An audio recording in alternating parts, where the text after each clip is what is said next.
A local assistant pastor is breaking her silence about a man she calls a monster from hell. Back in September, Donald Davis will be sentenced, and detectives believe his crimes of sex and torture date back 4 decades. New at 5, 10 News reporter Michael Chen sat down with Lorina Pyle, who shared a message of regret and hope.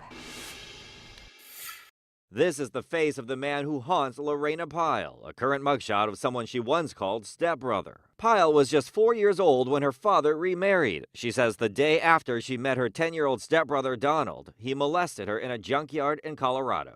He said, "This is what big brothers do." She says for most of the next decade, he sexually abused her daily and sometimes tortured her. He suffocated me until I became unconscious. At age 14, she ran away for good. I tried to tell, but I couldn't.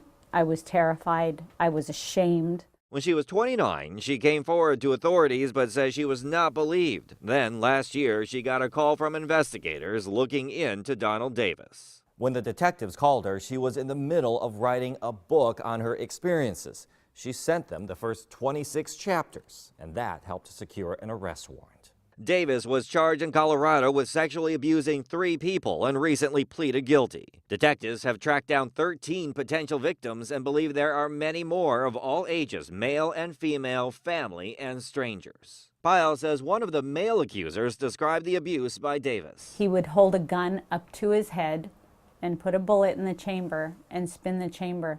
And while he was raping him, he would click the gun. She says her biggest regret is not coming forward sooner. There are 5 suicides that are connected to exactly what he did. Pyle, now an assistant pastor at a City Heights church, says she's telling her story to give other victims the courage to tell their own. When people say, "How do you have courage to do what you do?" I say, because I've already walked through the hells and I've already danced with Satan. Michael Chen, 10 News.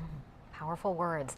Davis will be sentenced September 26th and faces up to 35 years in prison. Pyle says she also wrote the just-released book to get parents and others to listen to their children and watch for signs of abuse.